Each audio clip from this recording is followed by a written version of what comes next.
milestone in the last day or two with the Snapshot being available now. So we'll be discussing that later on in the meeting. That's a huge achievement for you, Catherine. Oh, yeah, obviously I did all the work, so no. I think it's very well, yeah, but it's very much a joint effort, I think. It's been sure. good. And it was fantastic. The 18 councils joining together to provide it for the whole state. I think that's really wonderful.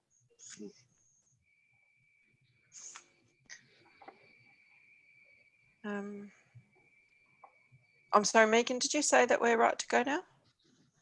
No, I'm still trying to get the chat turned off.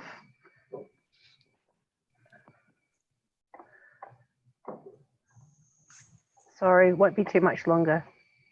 No, that's fine.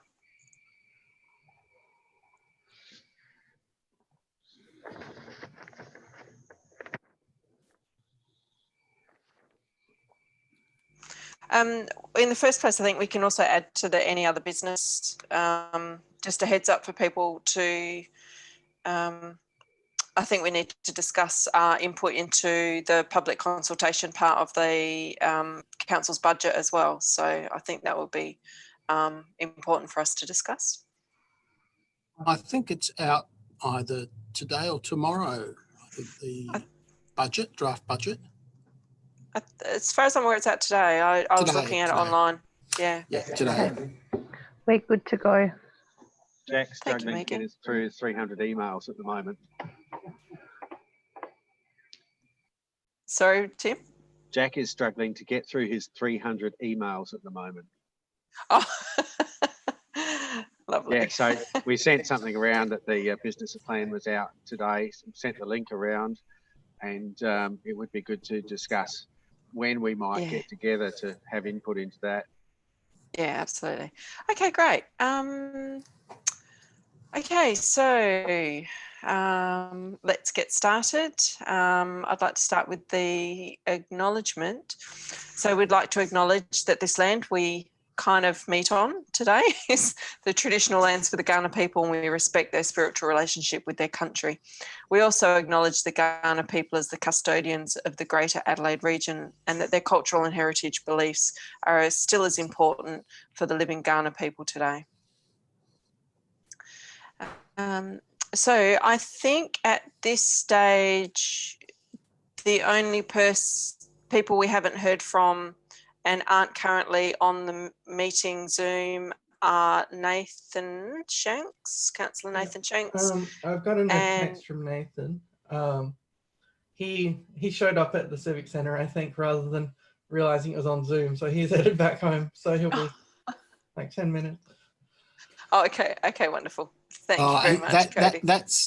Is that because it appeared on the elected member portal for happening at the Civic Centre? We actually changed that at the Civic Centre, so we changed it in the 11th hour. So it could have been our fault that's occurred. So okay, and we are waiting to confirm Darren Cox, and as I said, I've been following that up today, and Angus Milliken, I think we haven't heard from.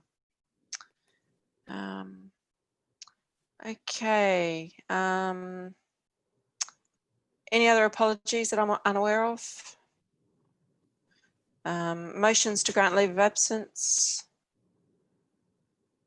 Leave of absence, I think at this stage it's still Darren. I'm hoping he'll re-engage for the community, more of the community side of the plan as we go forward. And non-attendance, I think that's just as we discussed earlier.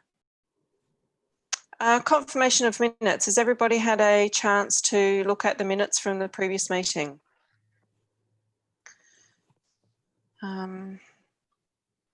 Or could anybody speak up if they haven't had an opportunity to look at it?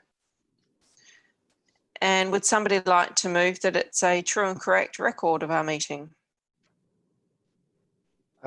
Catherine, I'll just note that I think if no one else has picked it up, on my copy, the summary of actions had continued the numbering from an earlier section. I'm not sure what it looks like on the public version. Might just be something that we check. Great. I must admit, while I read it, I didn't pick up on the numbering, so I would have to double check that.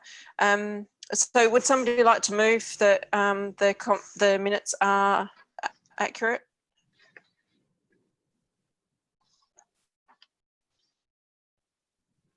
Tom, would you like to move it? Or Jack, thank you, Jack. Would somebody like to second it? Somebody needs to second it. Cody. Oh, it's Cody. great. Oh, sorry. Great. Thanks, Cody. Sorry, Didn't my see speaker that. was off. Oh, yep, no probs. Would we all like to, are we going to vote electronically through this process? Or in terms of accepting the minutes, or are we just going to do this verbally? Because I don't have the voting. I think verbally. Yeah, okay, all right. Is everybody happy with, vote to approve the minutes, accept the minutes? Okay, great, all right. Cody, I can't see you anymore, so There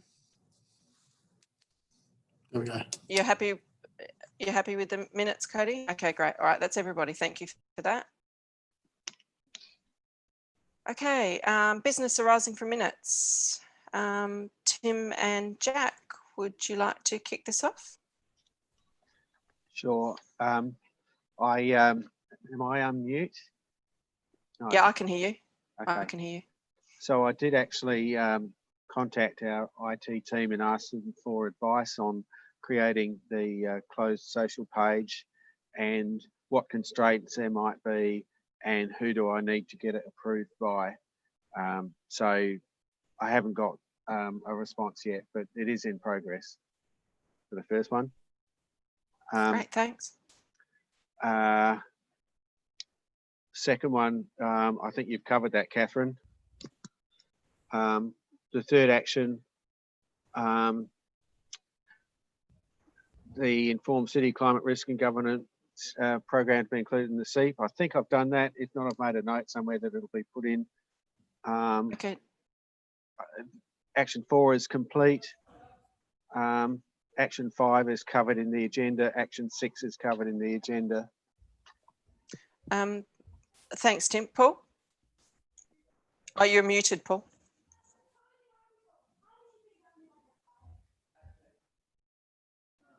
I just on that first action point, I was under the assumption that you couldn't have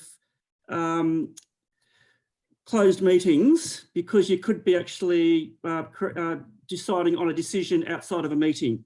So that's my concern, is that you like councillors aren't allowed to meet more than 4, I think, can't get together at any one time, because that's deemed to be an unofficial meeting, and it's actually against the Act. So if that could be checked out, because I think what you're looking at there might actually be against the Act.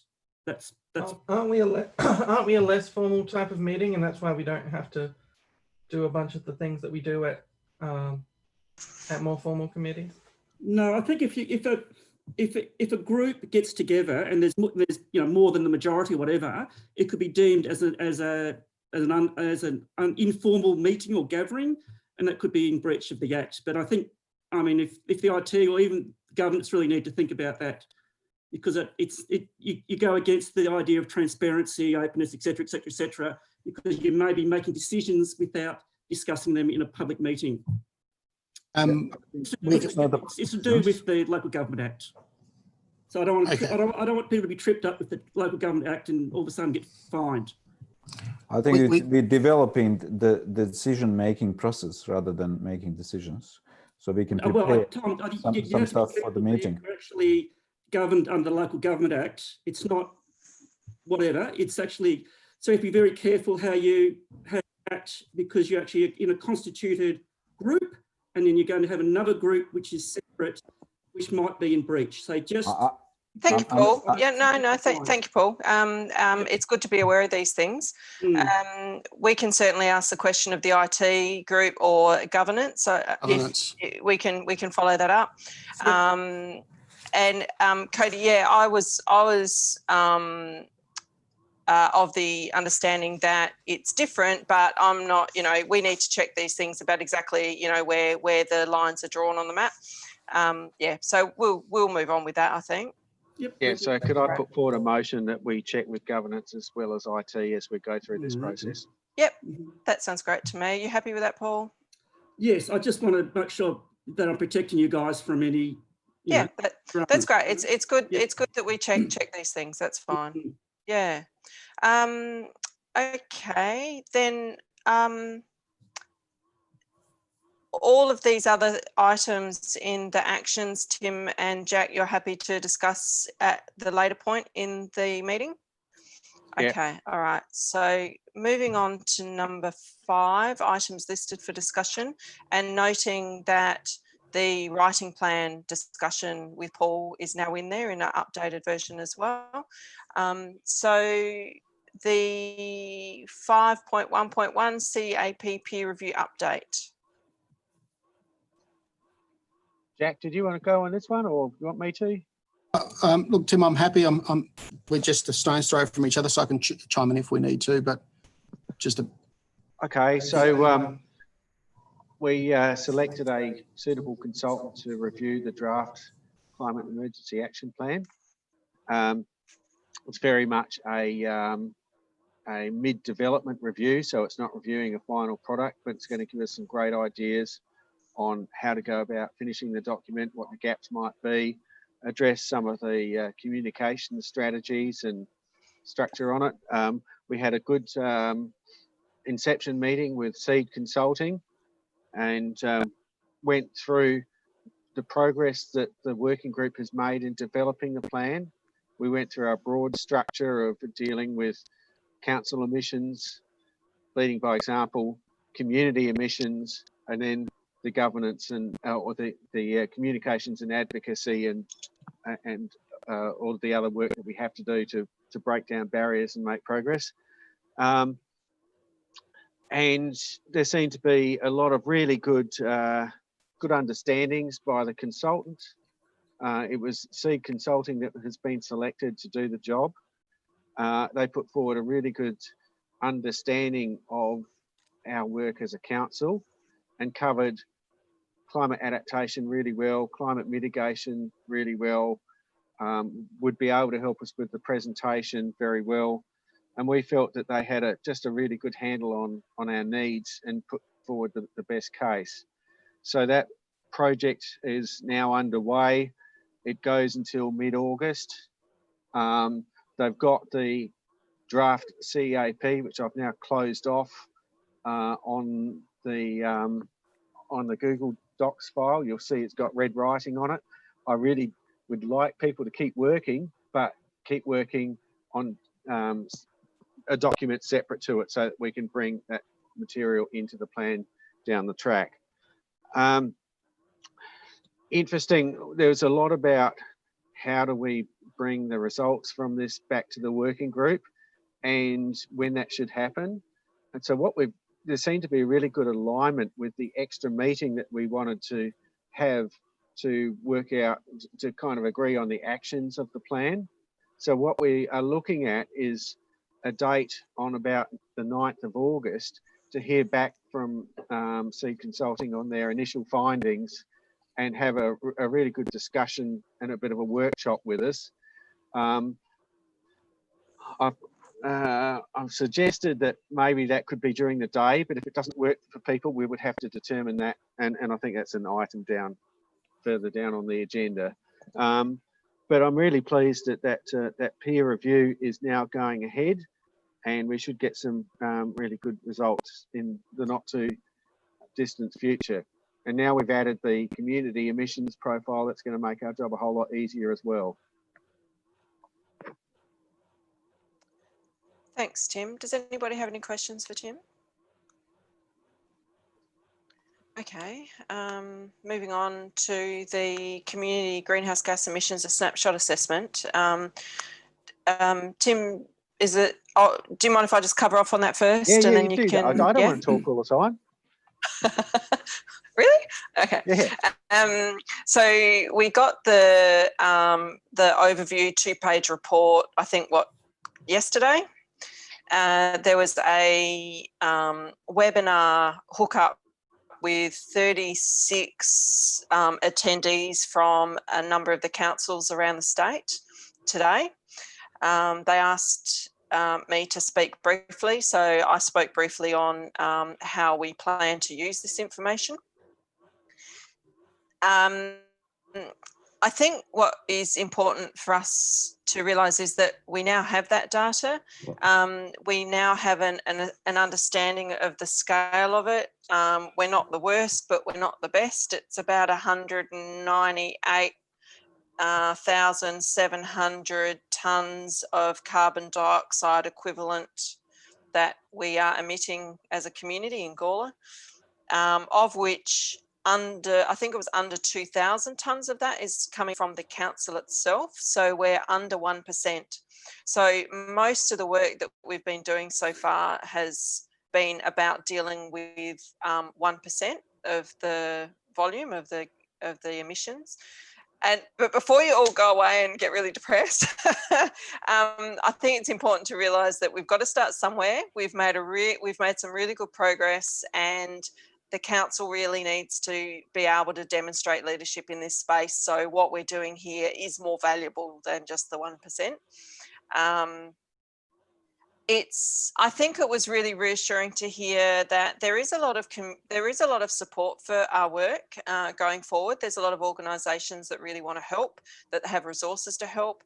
Certainly, we got positive feedback. I think the people who develop these tools, such as Snapshot, are excited when somebody uses it. So the fact that we're really keen to use it and to use it to prioritise our actions, and also to use it as a communication tool, because I think that's one of the main assets, is that we can now demonstrate where the emissions are coming from in a good image that's backed up by verifiable information.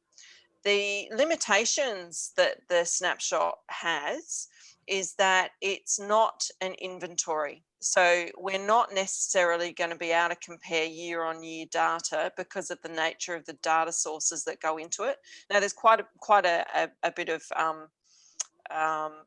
statistics that go into that, but at a fundamental level, their approach is that they want to make sure that across Australia, all emissions are counted so that they're all allocated somewhere and there's no double ups of emissions. So that's their main driver as to why they choose what data they choose.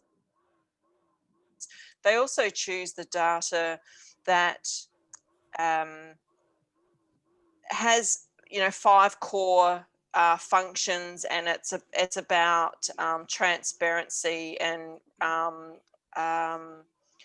completeness. And there's five main things that they work with their data for, and that's the focus that they have, and that's the data that we're going to have to work with. So we'll have to find additional ways or augment this particular process using new tools that Snapshot are developing, or coming up with some of our own assessment processes if we want to be able to keep track of some other elements of the work that we're doing. But this is a very, very incredibly useful overview, and I hope you all have either had a look at it or will make sure that you have a look at it really soon. Tim or Jack, would you like to add anything to that? We'll probably follow up on a few things. The text next to the snapshot assessment is a bit muddled. Yeah. And we'd like high resolution images and love to be able to get the source data and source charts so that we can replicate those, to high quality in our documents as well. So we'll continue to work with them. And I think I'll echo what Catherine said about looking at other ways in time. Whilst we might have this as a default profile, down the track I can see that well, we want to be tackling ways to help communities get onto renewable electricity. We want to be encouraging communities to get off gas. On transport, we want to be supporting the electric vehicle transition, and also we want to have our rail system coming to Gawler powered with 100% renewable electricity. So that's something tangible that we could focus on. On waste, Norma's doing a whole lot. So there's opportunity to do stuff around there. They've got the landfill at 20,500 tonnes, and yet Norma have capped their landfill and are doing other things, and you know there's other opportunities in there. So we need to understand how we might reflect the achievements of the region in this, but that's down the track. Water's got some interesting aspects as well. If it's powered with accredited renewable electricity, which it is from SA Water, our own water suppliers might be different. And agriculture, we've not much I can see us doing, but it really gets us asking the questions that we need to make progress in the future. I think, oh, sorry, Jack, were you? I was just going to ask, is it worthwhile if I've just got it up in the background, would it be of any value just to share the screen so people get? Yeah, I think so, if you don't mind doing that. Yeah, let's see. And I would say that one of the surprises that I had was that transport was a little bit higher than I was expecting, because as a general rule, transport is often Water. 15%. Yeah, and it being 33% was a little bit higher than I had expected. The electricity and gas, I think that was probably about right. The wording in the last sentence, it talks about how that the carbon emissions haven't changed much, but then a large proportion of this change has occurred in the last few years. Now, I think that's a bit of a weird wording, driven by the fact that their approach has been that while South Australia's grid has got a lot greener and that has driven a lot of decreases, it seems like the growth in Gawler has compensated for that, and they're the two changes that have happened more recently and balanced each other out. That was my take on the discussion that was talking about the data sources in the webinar today. So yeah, there's a few little things I think we'd like to confirm with them and have little tidy ups, and this is the beta version, but yeah, definitely transport was a slightly larger chunk than I was expecting. Oh, is that visible now? Can everybody see that on their screens? Well, I've got it on another screen, so it's... Okay. Yeah. So we now have I think you know, while probably many of us would have been able to guess that, you know, the big chunks, we probably would have been able to go close to guessing it, and we probably would have been able to guess the priorities. Like, you know, obviously electricity would be priority 1, transport would be priority 2 in terms of how do we address these issues in chunk size.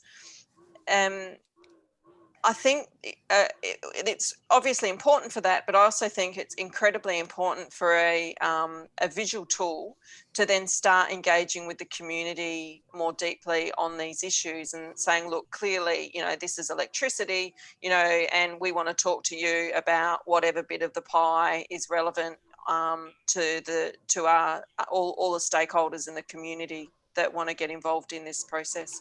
So I think it's going to be a really useful tool for that. Okay. Does anybody have any questions? No? Yeah. Okay. Oh, yeah, Paul? I'm sort of shocked that council's only 1% and yes. The rest, you know, 99% is residential. I mean, we're writing the plan, and I've got some comments about the plan, but what's our strategy? I mean, what are we going to do? I mean, really, what's the strategy? I mean, you're going to write the plan. What are you going to do? It's just, what's the solution, Catherine? How are we going to do it?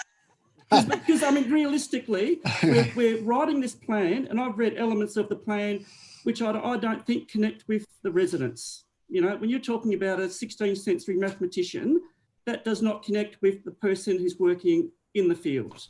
Okay, well, I really do think there's an issue there, and I don't know where we're going with this.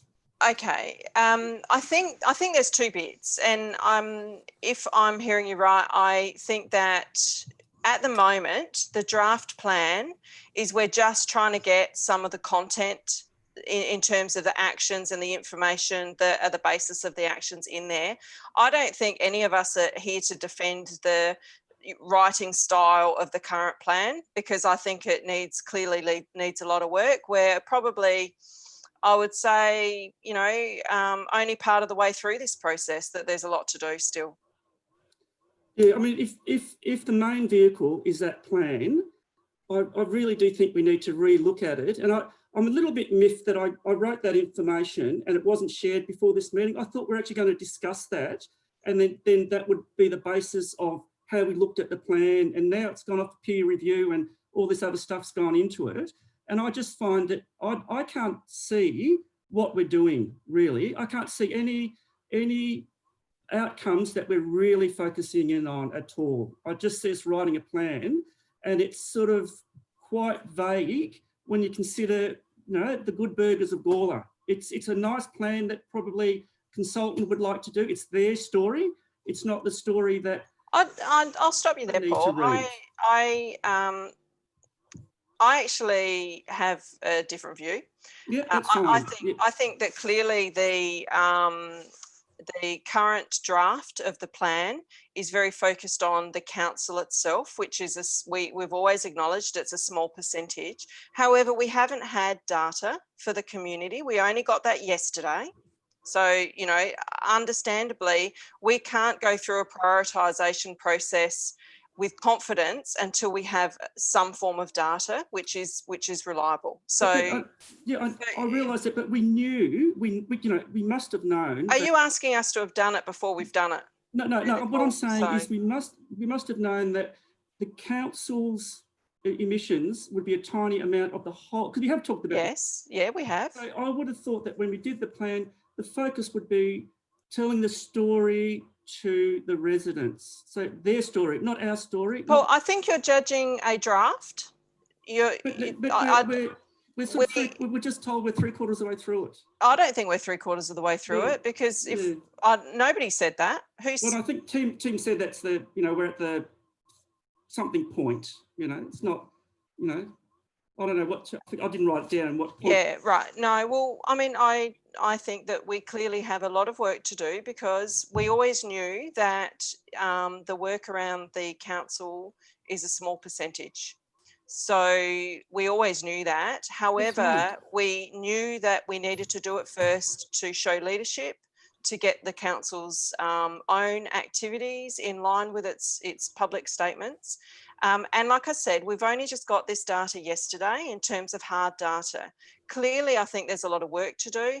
And I know that I certainly think that the style of it is nothing like what I hope it will be in the end. I think there's a lot of things that need to come out as much as go in as well. So I certainly hear your frustration, Paul, but I would ask you to try and stay positive in the process. We're a long way from producing a finished document. While it's gone to peer review, it hasn't gone to a review to dot the I's and cross the T's. It's more considered a health check of the document, to say, where are we? Are we heading on the right track? Are we missing anything big? And we've actually specifically asked them to focus on the community engagement and the community scale actions, because we were very conscious of the fact that that is something we haven't spent an enormous amount of time on. So I hope that answers some of your concerns. I don't know if Tim. Oh, yeah, I know, but I think we needed to have made those decisions, and we needed to work out what our objectives are. All that, like the things that I've written in that little document, we have never discussed it, and I thought we were going to discuss that, not in length, but would actually have that as a main topic, and it all out, and think about a writing plan and the editorial guidelines and the philosophy of all those sort of things. But we haven't, and that's I find. Okay, well, Paul, perhaps then, because I suppose in my mind, I've seen it as a process that we try and get the content, and then we present it and edit it in a particular way that would satisfy. And I think you raise important points. If perhaps what we could do is set up a parallel process then to do that, to prioritize some of those discussions, because I imagined that it was going to be, you know, part of the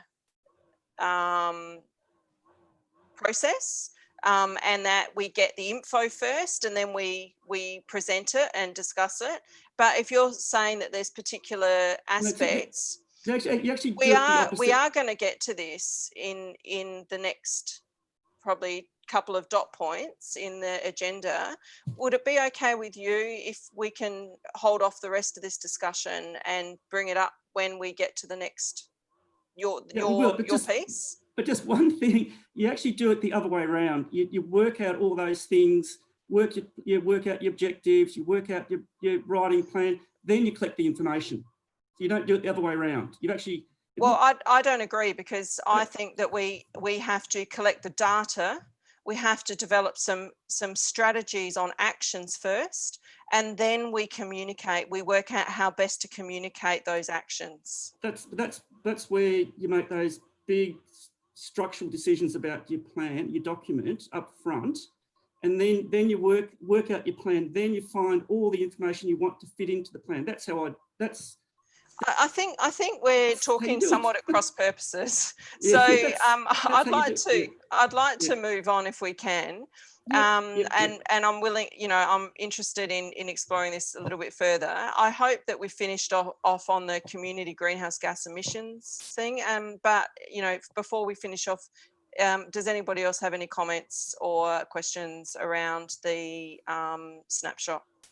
Tom has his hand raised. Oh, right, yeah, sorry, I've got such a small screen. Sorry, Tom. I just wanted to add to this, like, we are actually creating a benchmarking, or like the starting point of this discussion, and we will try to sort of create some kind of timelines, and that's what we're doing, Paul. So I agree what Kathy is saying, and I also agree what you're saying. So we just have to move on and collect some information and reflect back onto it once we sort of do some work to understand how we're traveling. And that's pretty much what we're trying to do. Is that correct, Catherine? Yeah, I agree. Nathan?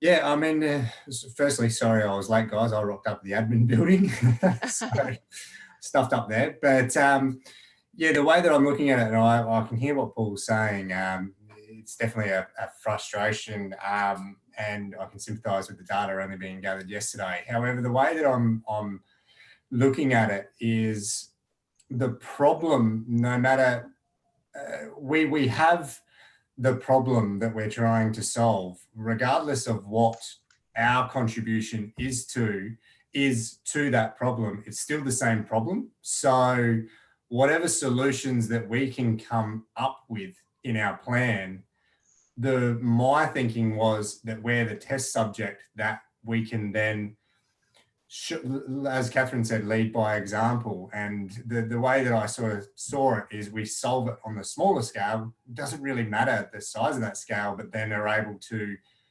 show how we solved it and then get that power in numbers. That's the sort of the way that I was looking at it anyway.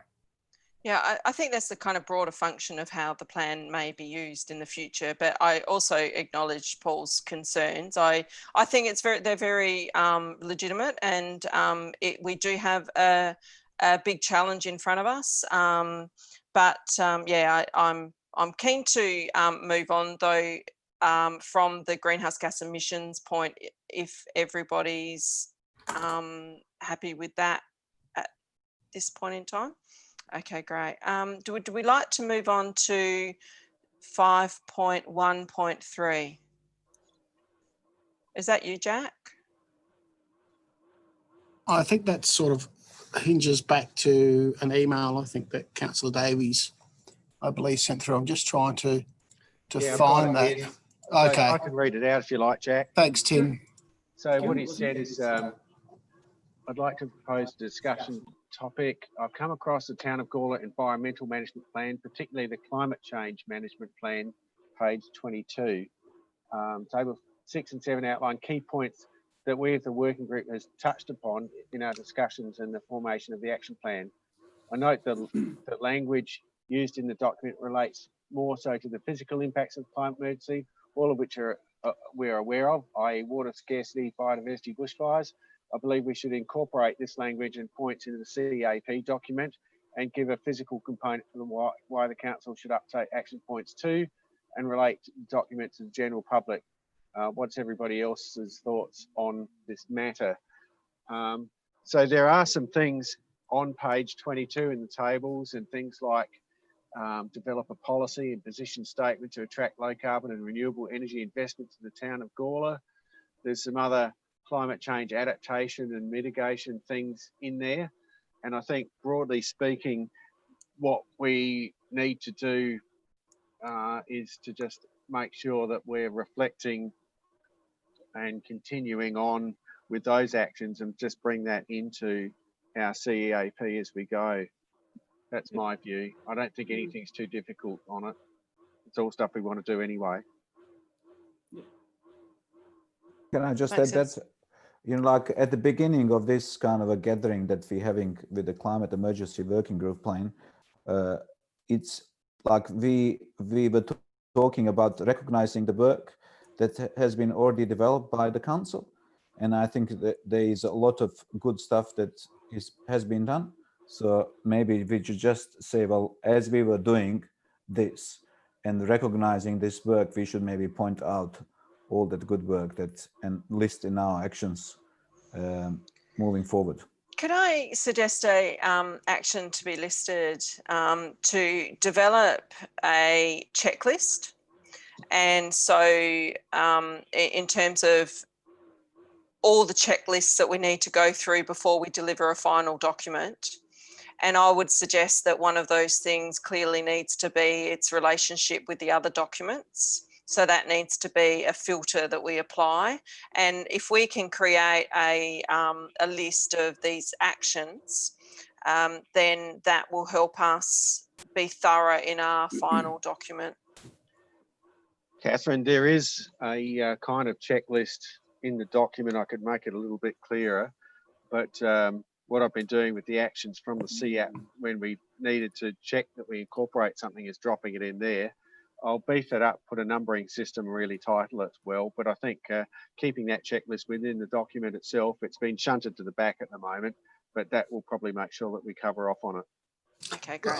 I think also it's just worth mentioning that we've identified right up front of the plan that there are synergies with existing plans, and the environmental management plan is one of them. Going to that next step of that checklist, I think, is probably worthwhile, and that can be further on into the document where we identify those clear sort of links and synergies with those, you know, action items that have been identified with biodiversity management plans, stormwater management plan, you know, open space plans, our community plan, you know, regional public health and wellbeing plan, and a host of others. And I think we just have to formalise those links and show, you know, what we're saying here, and especially what Councillor Davis has mentioned is, you know, identifying we've done the hard work. You know, there is work that's sort of supporting, and it's just formalising those links. And I think a checklist is probably the way forward. Councillor Okay, thanks, Kosh. Jack. Paul? Yeah, just want to say all those plans have been adopted by council basically as policy. So there's no need to reinvent the wheel. It's just a matter of incorporating them and getting on with them. So that's... But some of us, we don't understand what's actually adopted or what's not. So I think it's internally, we have to understand, you know, where you're at as a part of this kind of discovery process. Yeah, I mean, they're all there. Those 4 documents are there, and a lot of work's gone into developing some really good stuff in there. And so all the strategies are there. And yeah, they're there. And they're already adopted by council, so there's not an issue. But if we don't know them, you know, we will just try to discuss them again. So like they have to be transparent to us as well. But the plan will, I think the plan will identify that, Tom. I think that's what we're saying. We will include it in the plan. I think it's quite normal too for documents to, when you create a new document, to reference other relevant documents and say this, it was like what the South Australian Strategic Plan used to be like. You know, you'd be doing a a particular document, and you would say this is relevant to goal whatever under the South Australian State Strategic Plan. So I think this is about showing that the work that we do is actually very interlinked with the other work that's been done or will be done by council, and I think that's a fairly normal demonstration process for any document. Just to clarify, have people read those documents? I've read probably 3 of the 4. Yep. Has others read the other documents? Sorry, which documents, Paul? Environmental management plan, open space, biodiversity, water management. I haven't read all of them. No. Yeah, I mean it's probably give it good background, I think. Thanks, Paul. Great. Yeah. But maybe Tim, do you mind just putting them all in a shared drive for us? So it's one space, so we can easily sort of have access to them. Or even just links, perhaps the links. The links, or we just put them into Google Docs or whatever. They're all there. How about I attach the links to the minutes? Sounds great. Great. Okay. Okay. Jack and Tim, is there anything else you want to cover off on that 5.1.3? No. No, I think we've covered it off. Yeah. Okay, great. Good. All right, moving on to 5.1.4. Acknowledging, Paul, that the writing document that you supplied has been passed on as part of the work with Edge Consultants, as well as circulated for the meeting tonight. Would you like to take it away, Paul? Anybody got any comments? They read it? Yes, I've read it. Yeah, I've read it. I thought it was very useful. Absolutely. I didn't disagree with anything in it. I thought it was all valid. Obviously, given the earlier conversation that we've just had, exactly how we go about meshing these two bits, I think is probably would be really good to clarify, because I'm very keen to produce the best document we can. So how do we mesh this? Because I feel that we're collating data and collating actions and creating evidence to support those actions. Clearly, Paul, you're not seeing the kind of outputs that you want to see. So I suppose I'm really keen to find out from you what you think is what we need to do to be able to mesh those approaches. Yeah, I think the first thing is you have to remember that you're writing this document for the 60%.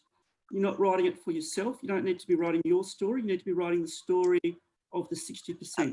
Paul, I agree, but can we just try and get to the process of how we might be able to mesh that? I was going to do that. And then and what happens is, what can happen, and this is the basis of my business, is that people that have technical skills have difficulty in writing. That's the crux of it.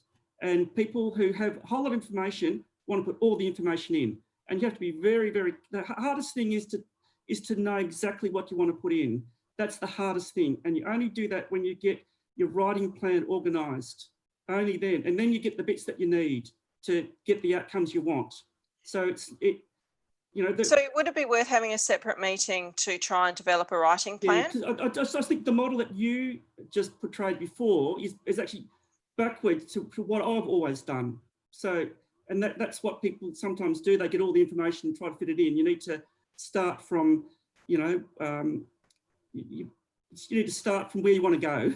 Okay, so I think these meetings aren't the right place to develop this work, but clearly it's work that needs to be done. So I would really be interested in participating in a meeting. Perhaps if anybody else in the working group, we could perhaps even meet face to face at a time that's convenient for whoever wants to be involved. How does everybody feel about that as a way forward and start developing a writing plan? Well, I think Councillor Shanks is waiting to say something, and I'd like to say something before moving on to that as well. Nathan. Yeah, sorry.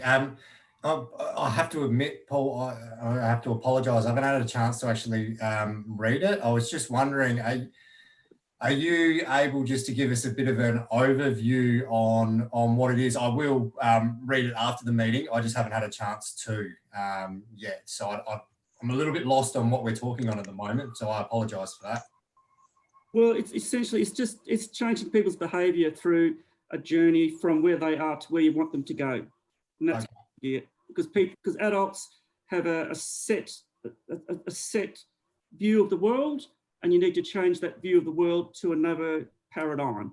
And in this case, it's very, very hard because people are set in their ways basically, and you're telling them you can't use petrol anymore. You know, we're saying we've got to go, you know, got to do something completely different to how we've lived for, you know, hundreds of years. So that's the hard thing. So, I would say my reading of it, Paul, is I thought it was excellent. I really did, and I think it will add enormous level of value to our plan if we're able to implement those suggestions. So I'm absolutely 100% behind that piece of work being done. I think we probably all have different methods of writing documents. So I've certainly come from a background where I have to put data in documents, and you know, it's if they're a bit boring, well, they have to be a bit boring. So, but I totally support Paul's approach in that it's about communicating with our fellow community members, and most of them wouldn't know a ton of carbon dioxide equivalent if they met it on the street. They're just not used to this terminology. So my take home from what Paul was talking about, and correct me if I'm wrong, Paul, but it was about some guidelines around effective document creation. So there was, like, say, about five key things that we're trying to achieve with a document, and that's not actions, that's approaches and overarching elements. So it was that, and also it's about not overwhelming people with data and techno speak, and also providing a narrative flow for the entire document. So that was my take home of it. That's basically, it's great. Okay. Well, I totally support it, Paul. I absolutely think it's valuable. I know that the plan currently doesn't even go close to reflecting any of that. I absolutely acknowledge that, and I want it to. And I think that everybody would think that, because it'll essentially make the document a far better document. So I'm really keen to do that. Tim, if you want to say what you need to say, and then we can move on to who wants to be involved in developing a writing plan. Yeah, I guess, you know, I really want to be working on a document that we're all on the same page on, and I'm struggling to see how the writing plan will actually materialise a section in the document. And I'm really hoping that we could actually see a section or one of the topics that's been identified. It would be good to see that written out so that we can understand how it is that we want the plan to be written. So if you just take transport, we know the emissions, the public emissions for transport now. We know we want to get people on the train. We know we want to get them into electric vehicles. We know they want to be riding, cycling. Before you go on, Tim, I'll just stop you there. I mean, from my understanding of what Paul's saying is that a lot of his comments relate to a holistic approach to an entire document, so that just taking out one section may not actually work very well. So at least in the first instance. So I think that some of the work that we're likely to need to do is to come to some agreement, say, on the 5 key themes for the document, for instance, and maybe some other things that Paul knows far better than I do. So I can see that there's this little kind of disjunct in terms of approaches, and I don't see them as irreconcilable. I think a group of us, a subgroup, need to get together to develop the writing document and then apply that as we go forward. If I could just say, I think most of the information we've got is going to be fine. It's just the way we jig it together. Yeah, that's all I'm saying. It's just the way we put it together and the way we get it to flow, and a few other things, just to make it the story for the 60%, not the story for the 20%. That's the difference. And it's funny. All I'm saying is there's an open book there, so I'd just like to be able to see how it's done. Yeah, I think, I mean, Let's set up this meeting. I mean, this is what I We do for a need to- job. Yeah, This that's is what I right. do for 20 So years, who else in the working group would be interested in participating? I don't want to. When would we be looking at having this meeting? I think we need to do it soon. we do, bearing in mind we've got a peer review happening at the moment, which may result in a number of recommendations, which Paul's concerns have been sort of relayed to Edge Environmental as well. So they're aware of where we're at with the plan. So timing is everything. So I know we get it back. I think depending on who wants to be involved, that I think we can do it as soon as possible, depending on the availability of the people who want to be involved. Nathan? I wouldn't mind being involved in that one. I think I've been sort of harping on about it from the start about producing a document that's simple, and I'm picking up what Paul's putting down there in the flow. So, and I consider myself probably the novice, so I wouldn't mind if it makes sense to me. It will probably make sense to the 60% Paul's talking about. So I'd be more than happy to. Just pulling up my calendar here. I literally don't have anything on after work, after 5 next week. So yeah, I'm keen whenever. Or I can do 12 o'clock most days. I'd certainly be keen to participate, and obviously I just Paul need has to check to. my diary and where I'm up to with other things. I'd be available probably most evenings next week. Probably the first half of the week is a little bit easier for me than the second half. Tim, is this something that you'd consider, or would you like us to get started in the first instance? My position, so of course I'll be a part of it. Great. Okay. Yep. Fantastic. Yep. All right. Unless anybody else wants to participate, then that could be 4 of us. So I've got Nathan, Tim, Paul, and myself. I'm happy to be like a part of that as well, Catherine. Wonderful. Thank you, Jack. And if we need, our resources here, we can make the chambers available. We can look at options to meet, I think. Yeah, I think it would make sense. I think I think being in the room together would definitely help this, and being able to have, elements of the plan available, and we can kind of talk through the process. I think that would be excellent. Can I task one of the staff members to do a meeting request? And Tim and I can sit down and work that out. We'll look at some dates based on what we've heard tonight and go forth and try and arrange a time. So and I think sorry, Jack. I was just saying we've got the option of, I think Nathan was saying 12 or after 5. So if that's okay, I can move some things around if it doesn't work for anyone else. But okay. Right.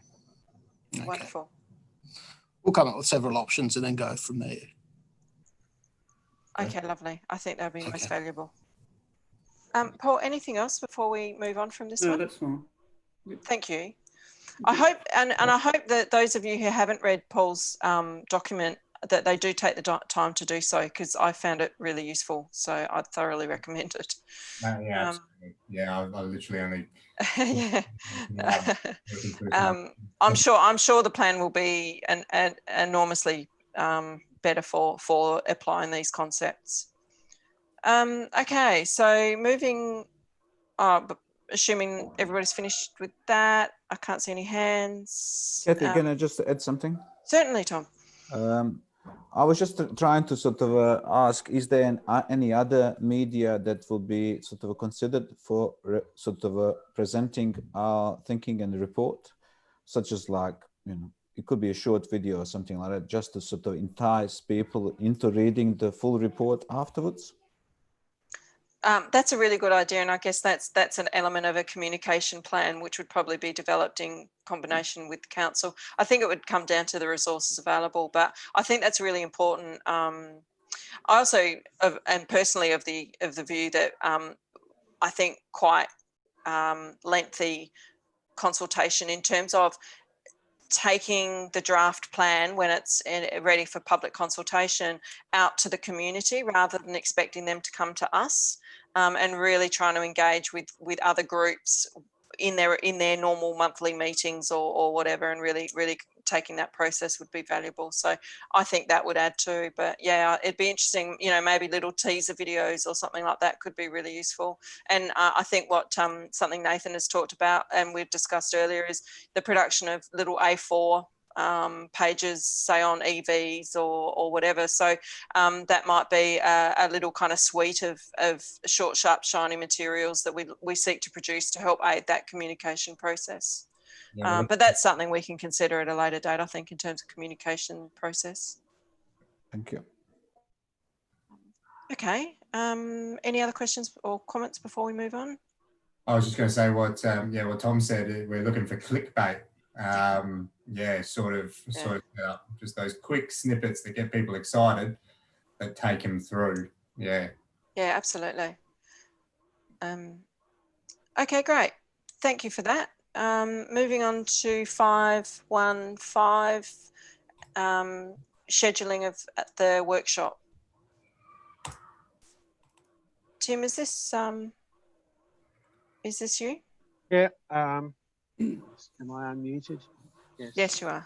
Just reflecting on the previous one, I just think that remember when I was at Adapting Northern Adelaide and at Resilient East, we started on a communications and engagement plan. And I think that's also going to be a key part of what happens once the plan is prepared. And some things of the plan that you might think belong in the plan would actually also be better in addition to further fleshed out in the communications and engagement plan down the track. Because once we've got it finished, we've then got to start really communicating key aspects of it to people, but maybe not the whole lot at once. Anyway, so on the proposed workshop, we were looking at August 9. I initially put it through in business hours. I don't know if that suits people or if it's not possible. So I was just really after a show of support or not for having it on that date and within or beyond business hours. Just realised August 9th is a Sunday, Tim. We've got to, I think it's the 10th. Missed it by that much. Yes. So. I don't know what happened there. Anyway, let's change that to August 10 or something. Yeah. So the intent, could you elaborate on the specific intent of this workshop? So there were two reasons why we were going to have a workshop. One was that for the first time, we wanted to sit down and look at the actions that have fallen out of the plan so far. So, and then look at what other actions we want to do. And this is where we can sort of talk about key themes and all sorts of other things. So it was about spending time as a group, because we haven't had the opportunity to work as a group for quite some time, but focusing on the actions. Then in addition to that, Seed Consulting have said, well, they will be ready to provide feedback on their initial findings of the review of the draft CAP. So we were kind of thinking it would be good to have two halves of this meeting. One is about looking at the actions, but the other part of it would be listening to the feedback and having some discussion around the feedback. Okay, great. So if it's not likely to be the 9th, are you thinking of choosing another date? Yeah, well, what we thought when we discussed it with Seed Consulting, it was really in early August. We didn't want it too early, we didn't want it too late. So, the 10th or that week would probably be fairly good. Then we've still got another meeting the week afterwards. After that, this is the additional meeting that we would have just to focus on parts of the plan. Okay, so if you were to circulate a meeting request that is to take place in the week, or some options, perhaps a doodle poll or whatever, to look at that for the week prior to our next working group meeting, so that whatever comes out of the workshop can then just be presented or finalised with the full full working group attending if anybody can't make it for whatever reason. And conscious of the fact that at this point in time, the vast majority of the actions are related to the council actions itself. Yeah, sure. Okay. All right. Any questions or comments? Okay. Most people consider it that we'll just put some dates and times to you, or there's some specific days or times that are absolute no-goers, like, you know, like workday daytime. That's the proposition at the moment. Is that absolutely impossible for any particular people? No? Yeah, I mean, to be honest, it'll be a little bit difficult for me for business hours. But then in saying that, depending on what gets thrown out, I may be able to make it work. So yeah, I mean, Mondays are just a terrible day for the building industry, because obviously that's when we're setting all our trades and getting everything sorted. So how long is that meeting scheduled for, Tim? Like, do you have any idea of the timing? I imagine that Seed Consulting would take an hour, and we might want to spend a couple of hours on action, so it could be up to 3 hours. Yeah. Wow. I think, sorry, Jack. I was just going to say, Catherine, I think a doodle poll is probably the way to go forward. Once we talk to Seed and get a bit of an idea of what their timeline is like, we'll do a doodle poll. And yeah, I agree. And I'm thinking that 3 hours is a bit of a chunk, but I think it's important work. I think that perhaps what we could do is straddle the later hours of a day, but not a Monday. And if we could maybe start at, 3 or 4 and go through that kind of end of the day, then Seed, if they only do business hours, they can be, the Edge, sorry, wrong name. Yeah, sorry, I keep calling him Seed. Yeah, so Edge can present to, in the first bit, because I think it's appropriate that they do it first, because that will inform all the rest of our workshop, and then a couple of hours. I'm wondering if we could, if that is a preferable time slot, then perhaps we might be able to spring a little bit of catering out of the budget if we're going to go over dinner time. But anyway, we'll see. That shouldn't be a problem at all. Yeah. Okay. Well, we'll see. We'll see, because I'm just conscious that it's a big chunk of time, but I think it's important and valuable work. And we'll send a doodle poll on a non-Monday.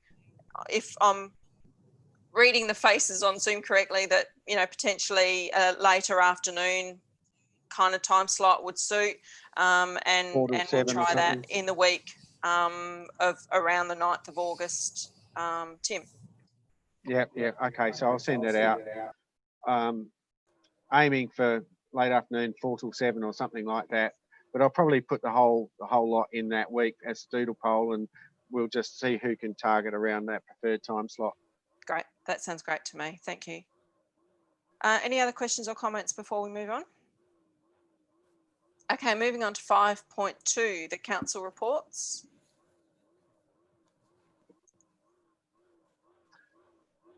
Jack, do you want to go on this Climate Emergency Australia, or the outcomes of the meeting? Well, it's only going to be a very short synopsis to say that it went to council, it was adopted. We're now, I've got to get this right, funding founder or founding funder. Oh, it's one of the two. Founding funder. So we've agreed to contribute $2,000 towards that, and we've thrown our support behind, I think, the City of Campbelltown and the City of Charles Sturt with their nominees for that climate emergency. Is the Climate Emergency Alliance, Tim, the CEO, or Climate Emergency Australia. So we're now a CEA council, or a Climate Emergency Australia council. And the Mayor was quite happy to sign it, and we sent it off, and it was all very good. And the other councils, City of Charles Sturt and Campbelltown, are happy to have our support and talk with us about their progress. Those two councils are on the advisory group, but we can be contacted and contribute to that. And there are also working groups that are set up, so we can always be invited to be part of a working group as well. Wonderful, thank you. Okay, any other questions or comments or on that particular item? We'll move on to 5.2.2. The renewables feasibility project update, that's still in train. It hasn't happened yet. It hasn't been released yet, but it's coming. It's pending. So there were just some challenges around at the end of financial year and when that could be done. I'm really keen that it does go out, because the initial feasibility is not only going to inform us of the larger part of the project down the track, the scope of work and what has to be considered in the larger feasibility project, but it's also going to give us some ballpark figures and estimates on costs and pricing. And we need to start thinking about the costs of every one of the actions that we're putting in. We found in looking at the plan that once we started to put too much about costs and options in the plan, it became too complex, and it wasn't something that the community really needed to hear about at this stage. However, when we go to the council trying to get this plan endorsed and improved, they are going to require the costs and cost ranges of all of the options that we put up in there. So what we've kind of been looking at is starting to do the work on a parallel costing document that is ready to support the plan when it goes up to council. And the feasibility project is actually going to assist in some of that. And also keeping in mind that the financial decisions that council make will be made in an independent process as well anyway, so that they'll need that information to guide their thinking. But it'll all be slotted into whatever financial year budget or long-term financial plan that is developed as we go along. Okay, great. Any other questions or comments on 5.2.2? Can I just add one thing? I was talking to the floor part that actually helped Adelaide City Council reach 100% renewable target in respect to the purchasing of electricity. So they are currently sort of looking to offer or present some of the options to other councils. So I wonder if you would be interested in, you know, like having one of our locals, which is Stephen Cook from Barossa, to introduce or like tell us about the process that Adelaide City Council went through and how they acquired their electricity and what they've done. So yeah, that's kind of an option outside of the renewable kind of goals that we and ambitions that we have, which is at the moment the price is quite low, so you can buy cheaper energy from the market than generate yourself. Yes, Paul.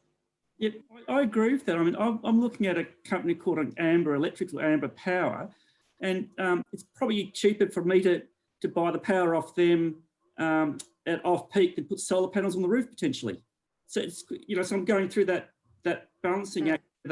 It's cheaper to, you know, just buy it off-peak when it's low at about 5 cents or even zero, compared to putting solar panels on the roof and you're putting that into a battery. So there's all these other options out there now. I think that's the concept behind us going out to market, both the scoping of feasibility study and then going on to further. It's really about finding out what's available in the market and what suits Gawler's needs best. Because I was actually quite stunned to actually look at it. I remember Tom mentioning it last year. I think you mentioned about, you know, these retailers and, you know, price going down to almost zero, and now it's quite amazing, really.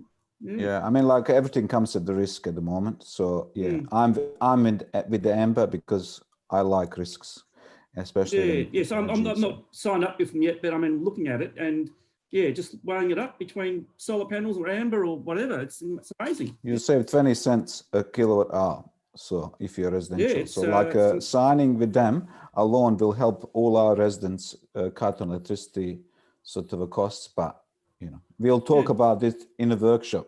No, it's just amazing. It's just incredible.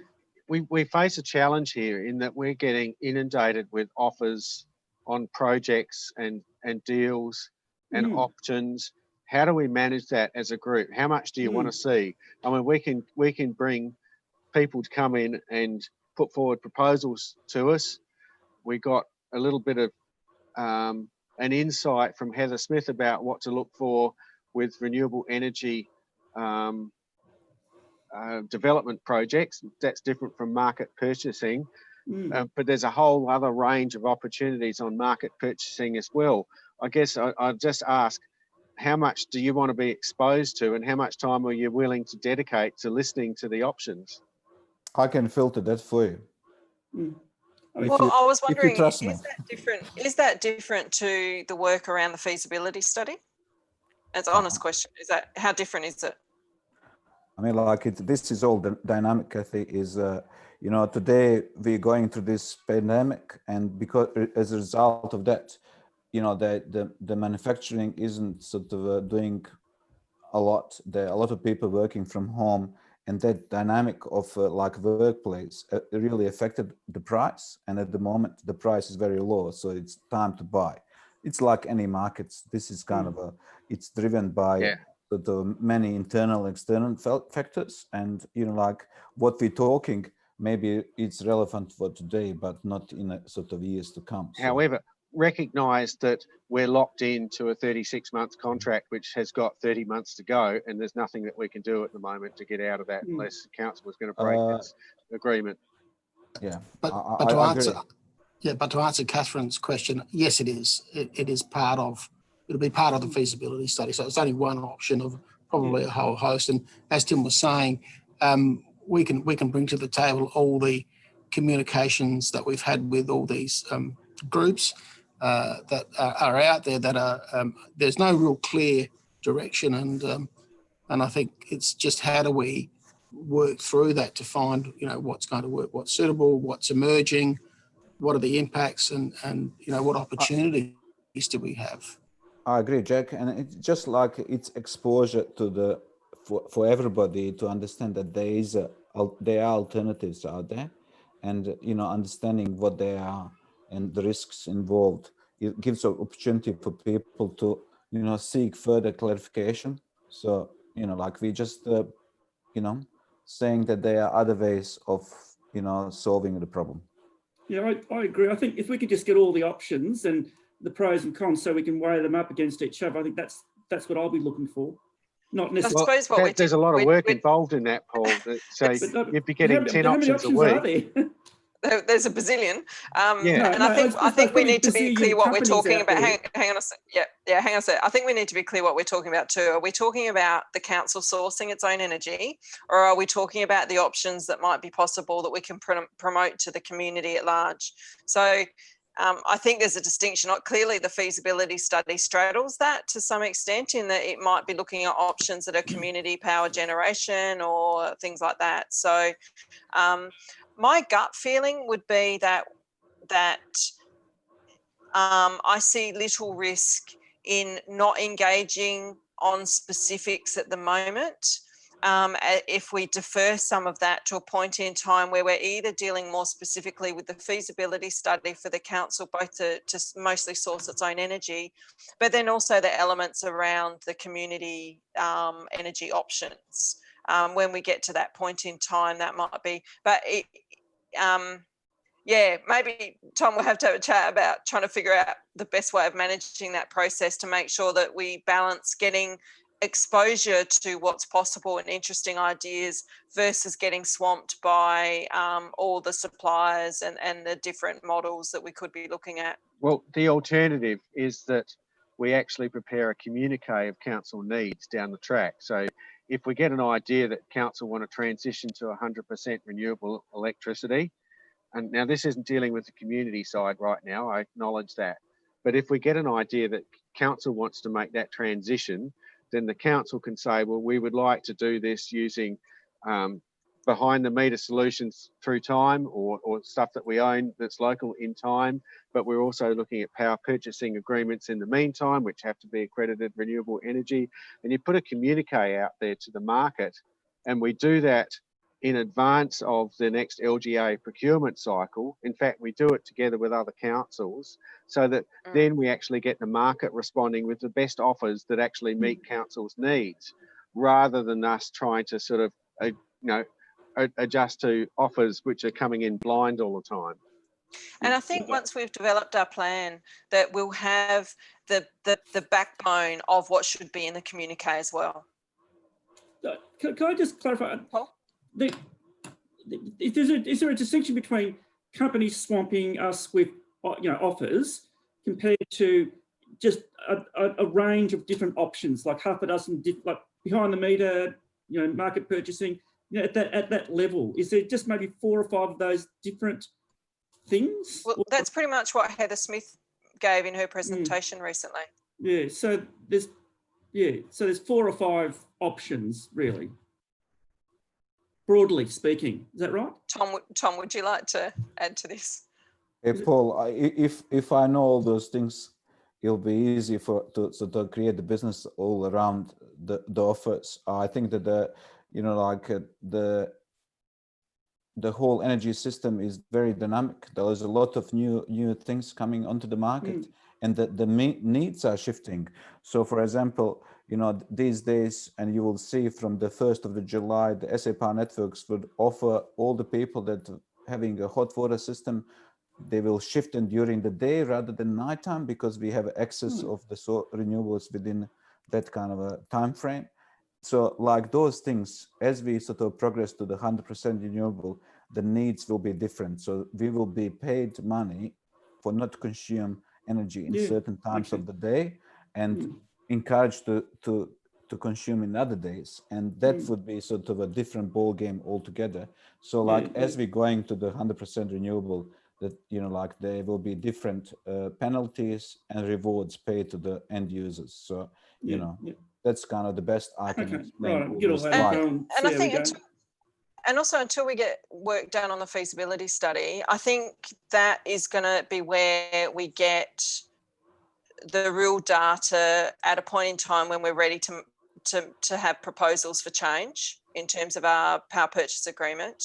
So yeah, I think that's where the reality will meet our needs in terms of what the market offers and what Gawler as a council and a community needs at that point in time.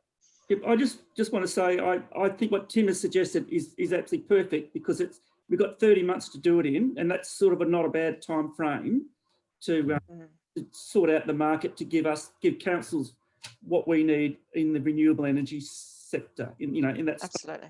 So I reckon that's a really good way of moving forward. Good. Cool. Yep. Anything else on this before we move on? Can I just suggest something, or like just say something in terms of a community engagement? I actually decided we're gonna create at our home a hub. So we will be, so we've done most of our appliances are connected and monitored, and we are installing new solar system with the batteries, and we will be doing the workshops regularly with the community. So anybody that has a problem with energy can come to our home, and we will have like a display of all our loads, understand how energy is consumed in the house, and how the batteries are working and opportunities. So they'll be all kind of free of charge as our sort of community involvement in that respect. So, and we can use that as a members to sort of as a community engagement, if you wish. Sounds like a great offer. I reckon. Do we get cookies as well? That's bring your own. But okay. it will be something, like it'll be all created and sort of cooked by renewable energy at the end of the day. So I think that's great, Tom, because that's the peer-to-peer stuff that really works. Yeah. And if people can see and touch and feel, like I've said in my little document, they then transfer that learning to their place. It's that journey that you need to go through, and that's what works, the journey. Yeah, so absolutely. It's going to be built by end of August. Lovely. Good. That's really good to know, Tom. Thank you. Excellent. Anything more before we go on to 5.3? I think the working group, Tom, needs to be ticket number 1 holder group. Tom didn't hear that. I said I think the working group needs to be the first tour group through, Tom. I think we've lost Tom. Oh yeah, I think he's dropped out. He's dropped out. Oh, there he is. There he is. Yeah, he's moved. You're frozen in time, Tom. Yeah, I'm actually using my phone. I'm using my phone for internet because where we don't have any internet here, so sorry for Okay. that. But that's fine. I heard what you roughly said. So you're gonna be involved, or like you will be invited to sort of see the first hand, Yes. and your Fantastic. comments would be kind of good for refining the presentation to the public of what we're trying to sort of deliver. It's just pretty much educating about the energy and how certain kind of electrical items that are common within a home actually consuming energy, and what important of electrifying everything before we move further into the 100% renewable, getting rid of the gas altogether, and how we can work around those kind of obstacles. Yeah. Thanks, Tom. Okay, moving on to 5.3 electric vehicles.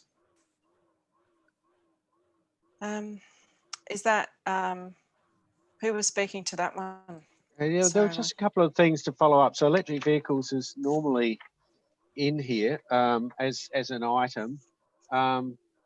We will talk about the follow up from the last from the demonstration day that we had, and there was a challenge for Councillor Kosh and Councillor Shanks to prepare an A4 review of the EVs versus fossil fuel vehicles when they've got time, and also an EV case study to be included in the CAP.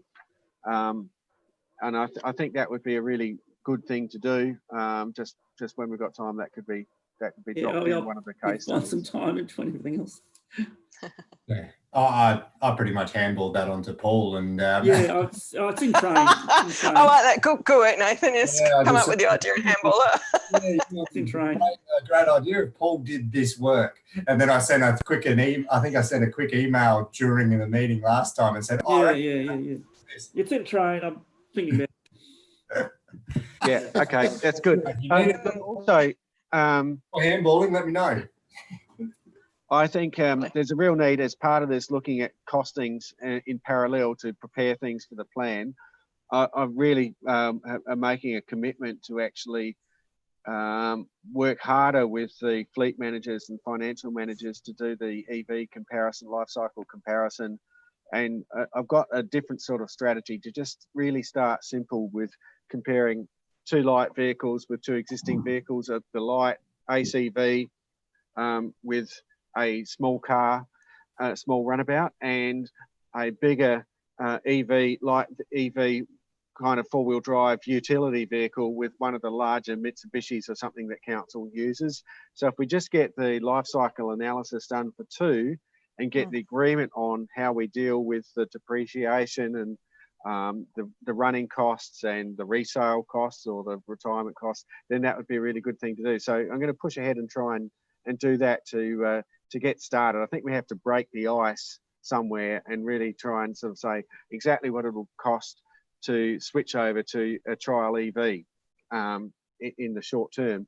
Also, there's been a lot of development with the bigger trucks and new offers coming to the market and other things recently. There was a really good podcast. I should have sent it round to people, but there's some really exciting developments for electric vehicles, and some of the other councils are really making inroads. So I understand the City of Norwood, Payneham and St Peters have made a policy decision now to switch to electric vehicles whenever they replace a vehicle. So that's quite interesting.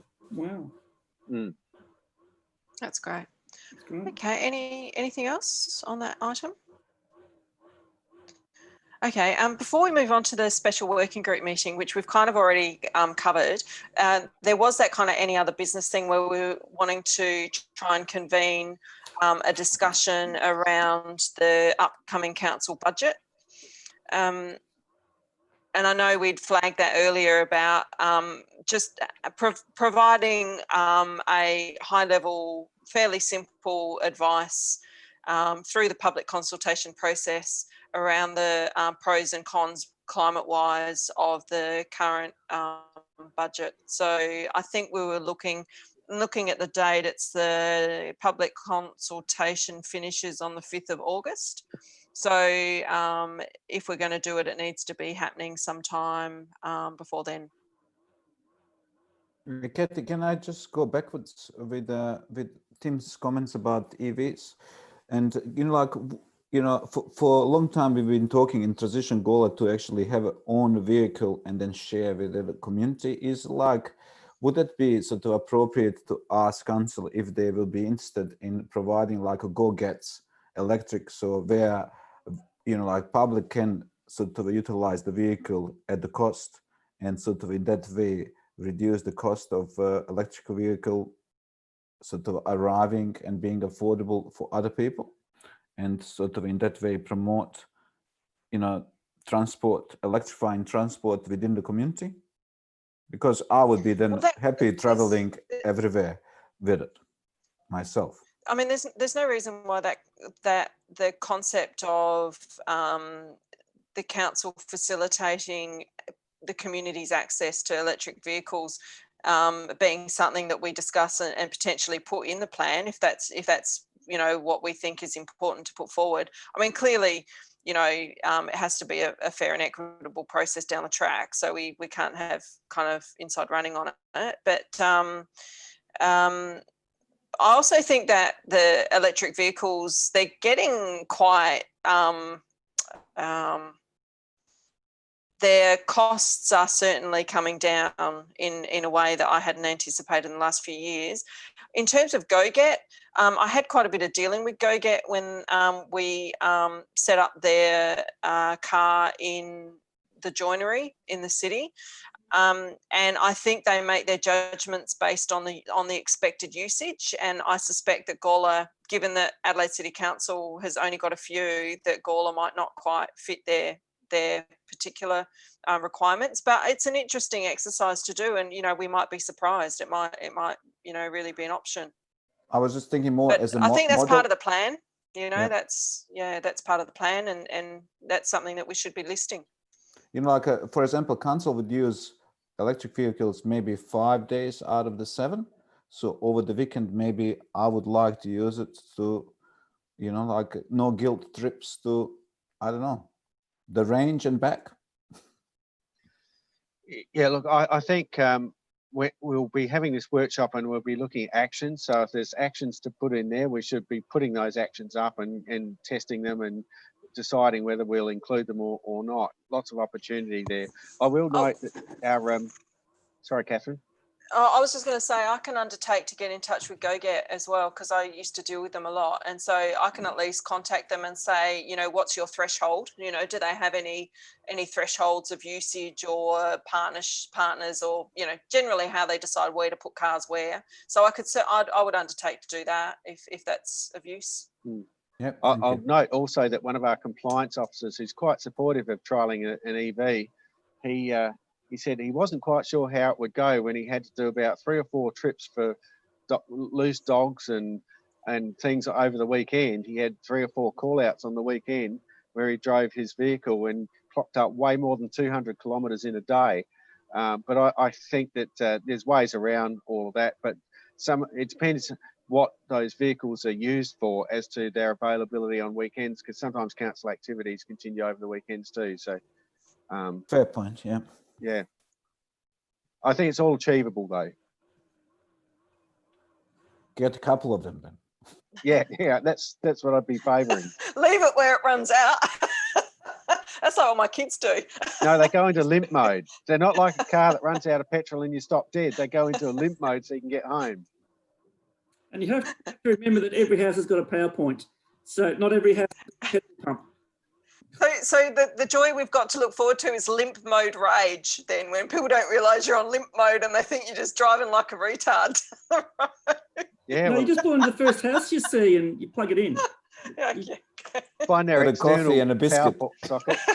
We used to get upset about people cutting us off. Now it's limp mode rage. Yeah. I mean, you can't pull into someone's house and say, "Oh, where's your petrol pump?" Yeah. Okay. All right. I'm conscious of time. So thank you, Tom, and I'll undertake to follow up on GoGet. That can be an action for me.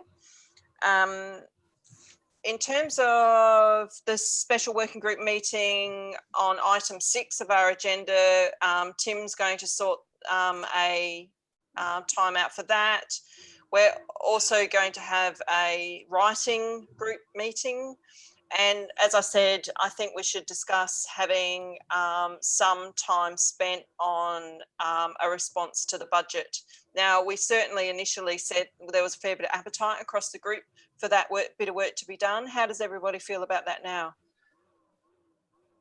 I'm just wondering if on the budget, if now that it's been released, if everybody could review the budget and work out the things that they would like to green up, climate up on that budget and get some ideas, then I'm just wondering if we could sort of have that budget come back together with our budget ideas at the next scheduled CAP meeting, which would be mid to late August. Well, the community consultation for the budget finishes on the 5th of August. Oh, okay. So we've got to do it this month. Okay. All right. Sorry. Yeah. So it's a couple of extra meetings then. I think we could clearly do this as a Zoom. I would be thinking about flagging what we think is particularly good actions and flagging anything that we think may not be helpful for climate action. The other issue though is I'm wondering, is there any other kind of budget lines that didn't quite make it? Because I'm conscious of the fact that what we've got are the winners in a way, and whether or not there's any ability for us to elevate things that aren't currently a winner in the budget. But I must admit I'm unfamiliar with the general budget process in detail, so I'm not sure of what's possible. I personally still haven't seen it either, Catherine, so I need to get in there and have another look. I'm just wondering, I haven't got into it either, but I imagine it's got budget lines, and I imagine that you could put them in a spreadsheet with a line item, and I imagine you could provide comment, addition, subtraction, something else on each of those items. Cole? Yeah, what happens is there's capital and anyway, there's two sections, and there's above the line, below the line, your operational capital. And what happens is every staff put in all the stuff they want, and then it gets all filtered out, and some things end above the line and some things end below the line, and things can move around. And then we have the budget, the actual global budget, and then we have to not fiddle around, but we have to sort of decide what sits up the top compared to what we're actually going to generate through the percentage of rate increase. So we look at what we did last year, and we look at the house values, how they increased, for example, and what percentage of rate increase we want to actually achieve what we want to do. So that's what happens. And then at the moment we've got COVID, and we've got a $1.7 million deficit. So, and then we're actually looking probably down the track that our rate revenue will probably shrink because of other issues. So it's going to get very, very tight, and a lot of things will start shuffling back down again, because we'll just probably end up really looking at essentials. And then, but then council has to look at whether they want to take on debt. And, we're probably pretty close to the ceiling of our what we call sustainability, our income to debt ratio. We're probably sort of just pretty close to that at the moment. So, and then council has to decide about his appetite, whether it wants to go over that 100%, which is against the existing policy. So we had to change a policy to go above the debt to income ratio. So it's pretty complicated. So I suppose my question is, do the items that are currently falling below the line, are they included in the consultation draft? Yes, they are. And that's the whole thing. It's sort of it's political, how you move something up between below the line to top line and what you move down. Okay, so as long as that information is available to us so that we can see the items that, are at risk of being dropped out or already dropped out, that we might think they're a good idea, and so we can pose an argument or support for those items being elevated back up into the. Okay, well then that answers my question. And the other element is you can still put what's called a community budget bid. So people say, oh, I'd like to do this, and that can still come into account. So they can look at, above, below, capital operations, above and below. Oh, look, by the way, I reckon this should happen. And you can put that in as well. And that becomes part of the consultation process. And then council looks at, oh, that's a good idea. That should go here, there. So there's still opportunities. Because at the moment, so realistically, what's in there is what the office have suggested and what councils have suggested, essentially. So in a quick scan, Oh, sorry, Paul, I thought you'd finished. Yeah, so essentially, so this is the opportunity for community to add to the process and say, well, these are the things, this is the budget bid I'd like. So there's that element. There's clearly a couple of things. For instance, what is currently in the version that I saw earlier today includes the street lighting replacement for $250,000. So that's really great. That's you know, perhaps come out of some of the work that we, and I think the street lighting team were looking at that as well.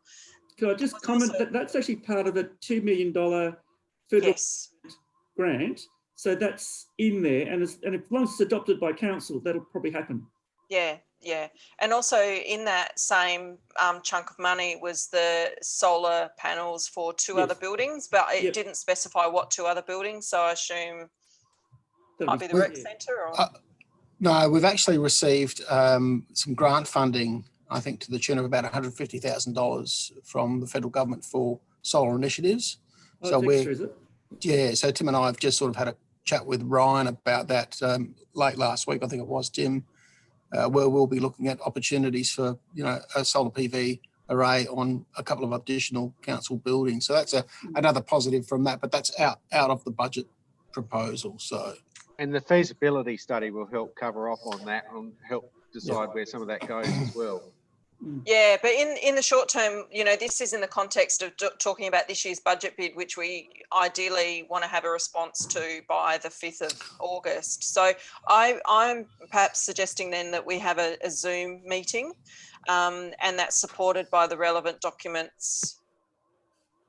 Tim, would it work if we include the documents on Google Docs or something like that, the actual, and then highlight what initiatives we put up that are either above or below the line in the document, and then just work from there? Would that help? Well, I think we actually want to go through the whole budget. So I'm just thinking, I suggested an Excel table where we actually get all the initiatives. We can mark which ones are above and below the line on there, but just give us a structure to provide the comments or the direction in that.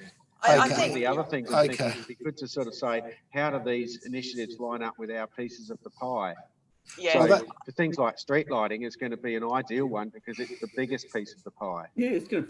Could Jack, Tim and I catch up, and obviously, you know, whoever else wants to be involved in it, we could perhaps sit down, have a discussion, go through the items line by line, identify the ones that you've already contributed, and come to some draft ideas so that when it comes to the broader group, some of that work has already been done and we're not trying to create a document, we're just reviewing a draft document. Is that, because I mean, I see that as something fairly simple that we could do to help make the conversation go faster in the group Zoom?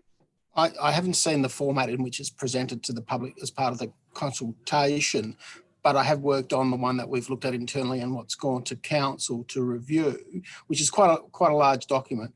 And, you know, whether we go line by line on all capital projects, we probably need to look at that and see which are relevant and which are not.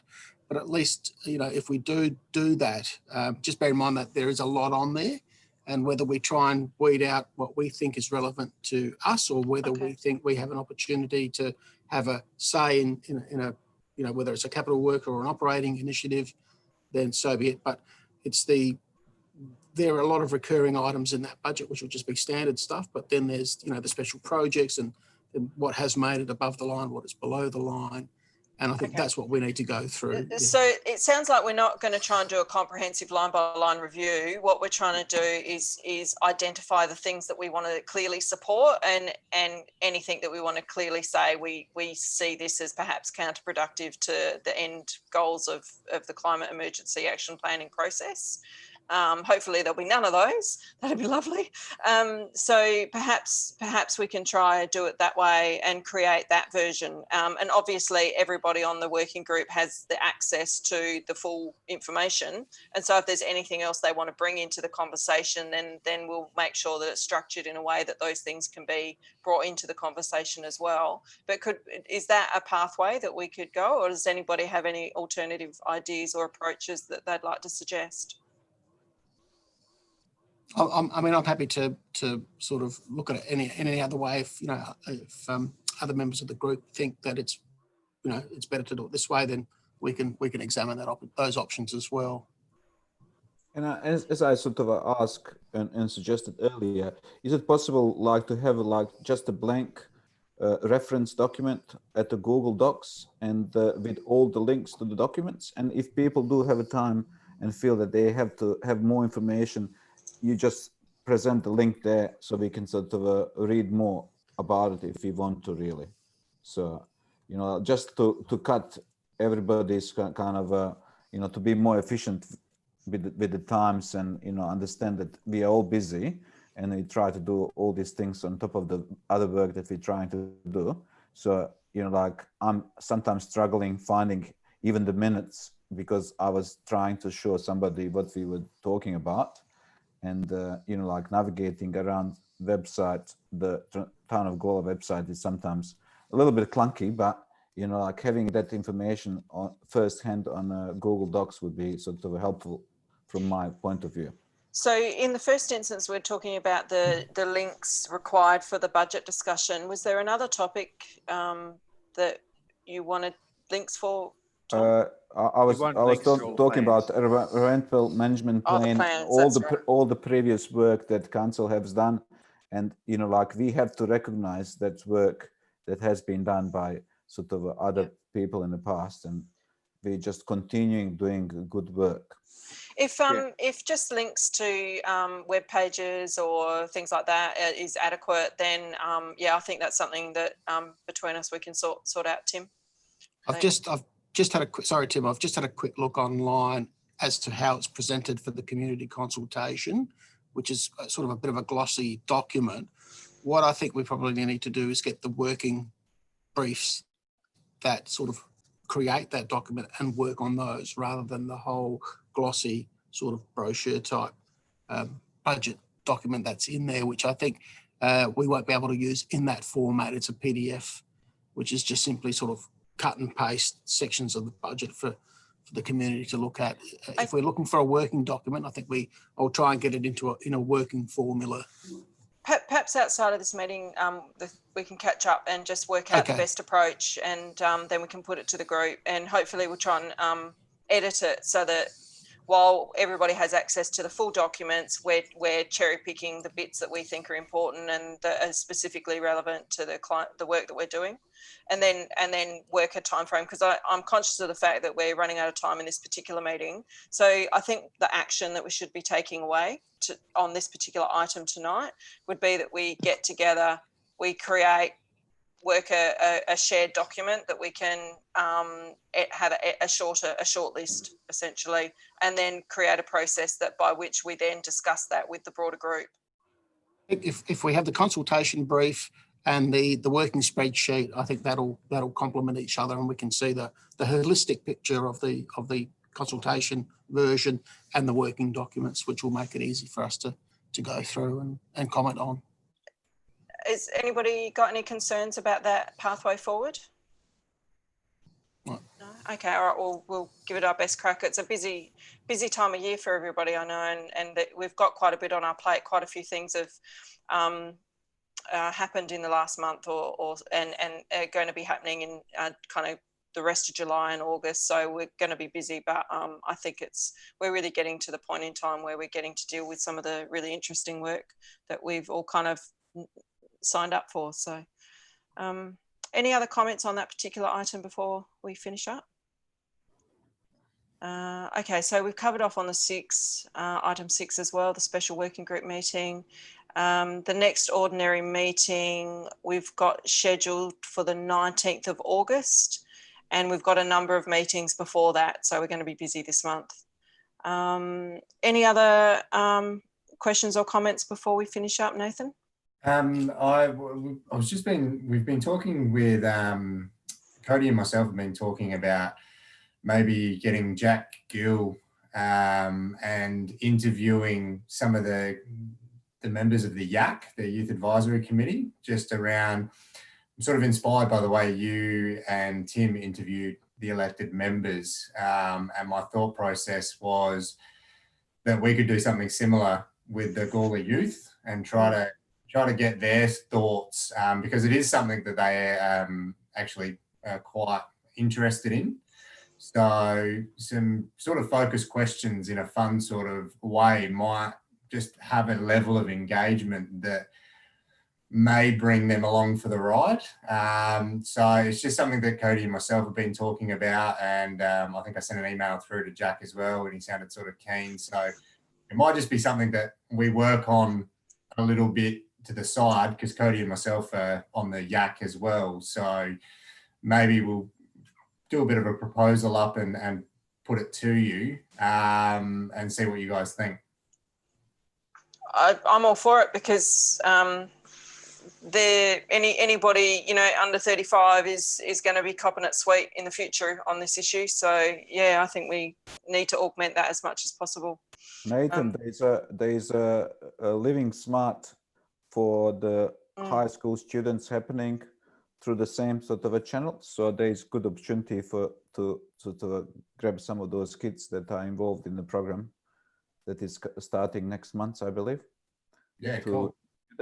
Yeah, that's excellent overlap and very relevant. All right, no worries. Well, maybe we'll just work on it a little bit and try to, are you guys able to send, actually I've probably already got them, the questions that we did for the elected member interviews, and then I might be able to just pluck some out, and we might be able to work around and simplify some. Yeah, the interviews with the councillors, we've interviewed all but 3. Yeah. So we're just kind of, we had to hold off because a whole bunch of other things kind of collided in time. And so Tim and I need to get back and interview the last 3, but we've interviewed, what, 7 or 8 or whatever it is. Generally very positive. I think the questions need a bit of work. I don't think they're necessarily well suited for a younger audience. So, but, you know, I can forward them to you and happy to share them. And that's probably what we'll work on. But even if I just have the basic template, yeah, I'll send them to you both, Cody. Yeah, and just because sitting in for us, it was really good. I mean, I know some of those questions weren't really relevant being a part of the group, but they still sort of paved the way for a good discussion, I felt anyway. So, and it might save you a bit of time. It does, yeah, that's right. We'll be able to pluck what we need. So yeah, we'll just keep on ticking away at that anyway. Oh, cool. That's really good. And okay, are there any last comments or questions or business, Jack? One last comment. Catherine, you've been CC'd on this email. Councillor Tooley has just sent an email through at about 6:30 this evening about a wonderful thing called Snapshot Climate.com.au. So it's not bad. I thought I'd just share that with everyone to say that we're ahead of the game. Yeah.